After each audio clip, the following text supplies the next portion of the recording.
Hello, I was going to make a mini talking on hollytuft, and I still am, but it got super long because I started talking about something else entirely. And it was longer than all the hollytuft content combined. This is because hollytuft is kind of a character who doesn't exist. Spoilers for the week after next, I suppose. Or maybe the far future. I really don't know when I'm gonna finish these things. But something that caught my attention was, well, the current ThunderClan nobodies. The cats in the clan that, well, don't matter to anything. These characters are interesting to me for a few reasons. The first is that they're all really spread out in age because of time skips that we experienced between Bramblestar's Storm, A Vision of Shadows, and within A Vision of Shadows. Some of these characters that nobody knows the first thing about are not only over 5 years old and grandparents in universe, but also have been in the books for somewhere around 12 years in real life.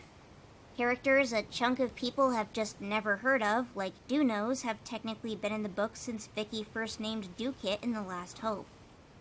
Secondarily, despite being a whole set of nobodies, their children have at least been utilized more than they have, or some of them have been utilized more than they have. Third, they feel like they're just a thing. Different from filler background characters in one-off books or in other clans, or different from background characters from earlier books. They're kind of a set, even though they're so spread apart. Here's all of the characters that, while largely, but not entirely, created by Vicky, nobody knows about at all. And this is for good reason. Not only do we almost never see them on screen, but when we do, they're up to just about nothing. Sure, technically these are Vicky characters, in that Vicky created them, but they were handled largely by the new team. Obviously, littermates hollytuft, Burnsong, and Sorrelstripe are a handful of them, but aside from seeing just a glimpse of their apprenticeship in Bramblestar Storm, the slightly older cats, Snowbush, Lilyheart, Ambermoon, and Do-Knows, also largely felt out of nowhere to readers picking up at the apprentice's quest. And what really doesn't help this is the fact that A Vision of Shadows is filled with time skips, or at least the beginning of it is, which created even more nobodies. At the very start of it, it's been at least a couple moons since hollytuft was made a warrior, but in the middle of the second book, we see a massive time skip that implies at least 7 moons have gone by since the beginning of the series. This time skip makes Honeykit, Larkkit, and Leafkit go from older kits to apprentices in one book, and then warriors by the start of the next one. So if this all already sounds like a pretty big chunk of warriors to keep track of, it gets worse, so let me get into more detail. Cherryfall and Molewhisker are cats who, as apprentices, are still relevant at the end of Omen of the Stars. They're not part of this whole thing, but instead really just the last cats that get introduced that we see as full characters before this weird generation of nobodies begins. They would be born right around the time that Dovewing and Ivypool are 7 or 8 months old, given that their birth takes place after a month-long time skip at the end of the 4th apprentice. Cherrykit and Molekit never share the nursery or apprentice den with anyone from any other litters. In fact, they're almost exactly 6 months older than the next ones down. Likewise, Cherry and Mole are warriors by Bramblestar's Storm. They feel real. But everyone younger than them for a good period of time doesn't really show up enough to feel real. Now, immediately after this, we have 2 litters who are much closer in age to each other, very much like Millie and Daisy's litters in Power of 3. This is Sorreltail's litter of Seedpaw and Lilyheart, alongside Brightheart's litter of Snowbush, Ambermoon, and Do-Knows. Seedpaw and Lilyheart are about 6 moons under Cherryfall, and Brightheart's kits, born a little bit too close to the final battle, are probably at most 8 under her, but could be less. Seedpaw dies in Bramblestar's Storm, and Lilyheart goes on to become mates with Snowbush, who also dies. They're first cousins, by the way, more on that later. Ambermoon dies too, and Owl gets her. Do-Knows, meanwhile, has been sitting in the background doing nothing for 3 arcs. Lilyheart is a more relevant character than a lot of these guys, though, as she has a bit more of a role in the more recent books, being a mentor and a grandmother. After that, we have a pretty exact 6-moon time skip in Bramblestar Storm. The former 5 have all been apprenticed at this point, and Bramblestar spends a large chunk of the book having anxiety about the nursery being empty. His anxieties go away, however, as it's hinted and then later confirmed that Cinderheart is pregnant within the book. With Bramblestar Storm only taking up about a month of time and Cinderheart basically being ready to go at the end, we can probably put down about 7 months between Snowbush, Ambermoon, and Dunose and their litter. Hollytuft's litter. If you're wondering why I keep mentioning Hollytuft, it's, you know why. You know why. Out of these three, Hollytuft, Sorrelstripe, and Fernsong, the only cat with any relevancy is Fernsong, who eventually has like 3 scenes with or around Ivypool. Otherwise, though, total nobodies. These cats are already apprentices by the time Squirrelflight realizes that she was pregnant, and while we can probably assume that Squirrelflight realized this late, I can't really be too sure, so that gives between 7 and 8 or so more months before more kittens, Alder Kit, Spark Kit, and the very dead Dandelion Kit and Juniper Kit. They are relevant and major characters except for the dead two, but I figured I'd mention them anyway. This isolates Cinderheart's litter in the timeline much like it does Poppyfrost. Their group never shares the nursery or apprentice den with another litter, and they grow up alone. In fact, there's kind of a little wave around them, 6-ish moons before and after. We see a litter or two born, 6-ish moons before that, 6-ish moons before that. Likewise, Lilyheart, 1.2 years old or whatever, has a litter soon after Squirrelflight does. Alderheart and Sparkpelt having only a few months on Larksong, Honeyfur, and Leafshade. Out of these guys, Larksong is minorly relevant as a boyfriend Sparkpelt has, and Leafshade is minorly relevant as Spotfur's mentor that she doesn't see as ever becoming leader. Larksong later explodes after he's given too much attention for his minor character body to hold inside it. Honeyfur, meanwhile, is nobody. We can maybe guess that Honeyfur might have been named with honor towards her dead aunt, but Lilyheart never knew Honeyfern, so who knows, maybe it was just because she was yellow. Another 7-ish moon jump ahead, Blossomfall's litter of 4 appears, 3 of which are near complete background characters. I've actually got a whole video on just these guys, but the gist is that Stemleaf is a character, Shelfer has a personality, you could probably say something about Plumstone if you squinted, and Eaglewing is nothing. And then give us somewhere between 3 or 4 months after that, Cinderheart has a second litter, with Flywhisker, Snaptooth, and Spotfur. These cats get treated a lot more like people than the others, largely because Snaptooth and Flywhisker become apprentices, and Spotfur is a major character in the next arc. And the ones who aren't literally a main character leave to be kitty pets later, so they're not super relevant, but I need to include them just because they're in between this point and the last wave, Ivypool's litter. The timeline here kinda goes to heck though, and counting moons, counting kits, apprentice ages, nothing makes any real sense. So Ivypool and Fernsong talk about having kittens in Darkest Night, a book after Cinderheart's already announced her own. It ends on Ivypool saying, "I'll think about it, maybe after Leafbear is over." In Darkest Night, it's largely Leaffall, and the cats are also bringing up Leafbear approaching more than their usual. Now, it's not a plot hole that Ivypool doesn't have kittens in the spring, but instead in the next book, as, well, she acts uncharacteristically giddy about the idea that Fernsong wants to be a queen for her, well, right up until Twigpaw mentions Dovewing meeting Tigerheart to her. However pleasant she was being for 2 seconds evaporates. But the issue is that in the next book, for some bizarre reason, it's just still Leafball. Cinderheart finds out she's pregnant in late spring in Shattered Sky, but doesn't have her kittens until fall. Fine, sure, this is plausible, but Ivypool in mid to late fall still hasn't decided to have kittens, but materializes as super pregnant in the next book, and gives birth to her kittens in what is still called fall, despite the fact that Cinderheart's babies are already up and about at the time. All I can imagine here is that River of Fire was supposed to take place during winter, and I'm not really sure why it doesn't. Cat pregnancy lasts 2 months. Warrior Cats is usually pretty good about cat pregnancy lasting 2 months. This time they forgot how cats work. Or how seasons work. But if you were to ask me how much older Cinderheart's litter is than Ivypool's litter, aside from turning my head to the side like a dog and having 2 question marks appear over it, I would say Cinderheart's kits are at least 2 months older than Ivypool's kits, and at most 3 months older than Ivypool's kits.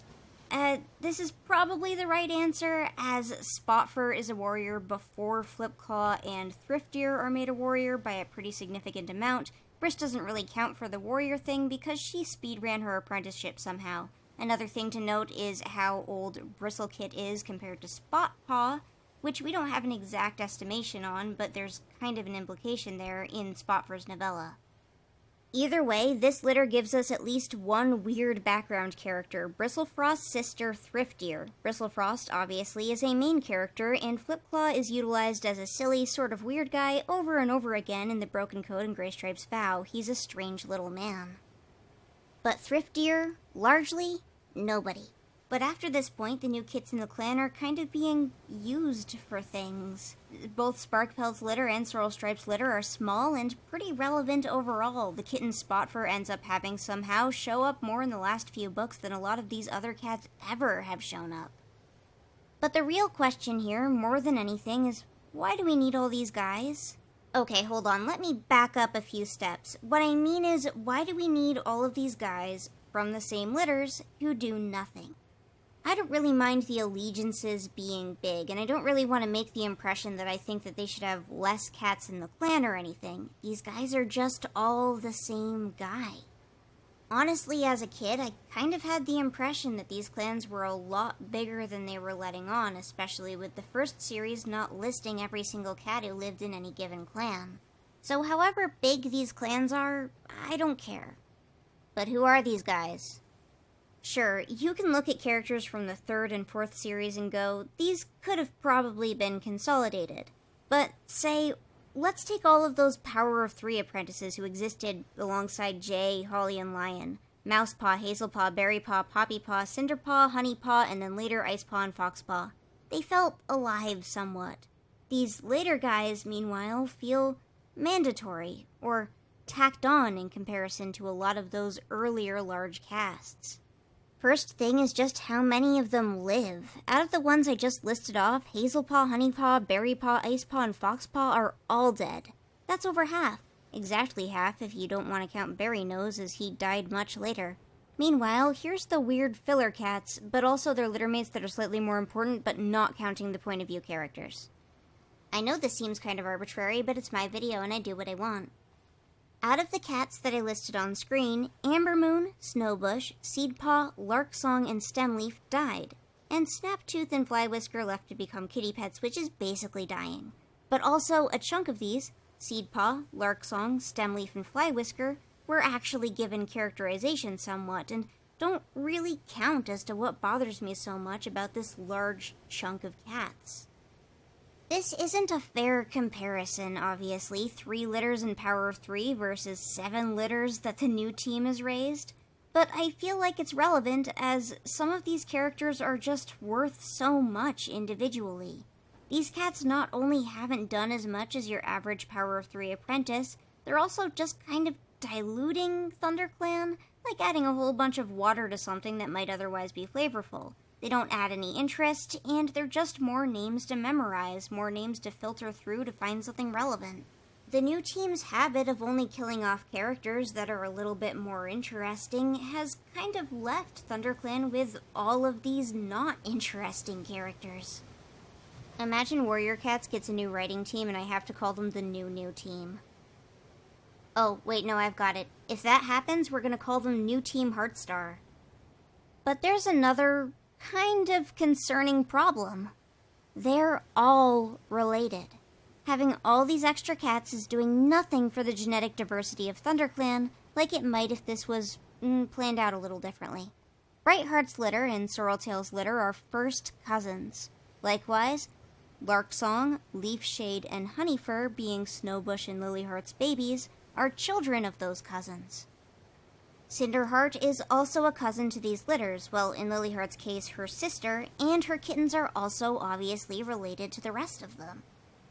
Thornclaw and Blossomfall's litter almost seems safe if you forget who Thornclaw is, but no, they are also directly cousins with Cinderheart, Lilyheart, Snowbush, and the rest of them. Literally all of these cats, every one is a cousin, second cousin, or cousin once removed of every other cat there. Not only that, but the horrible retcon that makes it so Willowpelt is Greystripe's dad makes them related to most of the others on the Blossomfall side, too. You heard me. Not even Blossomfall is safe from this. Like, okay, here's Ivypool, who wasn't really involved in any of this, but we're dragging her in now, and here's Fernsong. If you want to find out how they're related through Firestar, Nutmeg is her great-great-grandmother. From there, Fernsong is her third cousin, which is kind of distant through Firestar. But who cares about that? Because if you look a little bit closer, Whitewing, her mother isn't just Cloudtail's daughter, she's also Brightheart's daughter. On that side, Fernsong is also her second cousin, which is an entire generation closer. But what's this? A terrible retcon from the Warrior Cat's family tree that was just delivered to me that says Whitestorm is now Ferncloud's father as well as Sorreltail's? There's no way this could affect us here, right? Nope. Sorreltail is Cinderheart's mother, and Birchfall is Ivypool's dad. So Fernsong is again, in a second way, Ivypool's second cousin.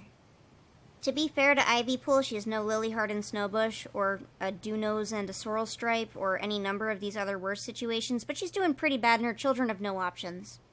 Stemleaf is Spotfur's cousin once removed, as he is her great-uncle's son, and it's the exact same relation between Dunose and Sorrelstripe, except he's her great-aunt's son instead. And if you're wondering about Molewhisker and Cherryfall now, who didn't get included for being real characters, they're also about as related to these guys because Poppyfrost is Lilyheart and Cinderpelt's sister. Likewise, Sparkpelt's kits, Nightheart and Finchlight, are first cousins with the only cats in their age group, Myrtle Bloom and Bayshine.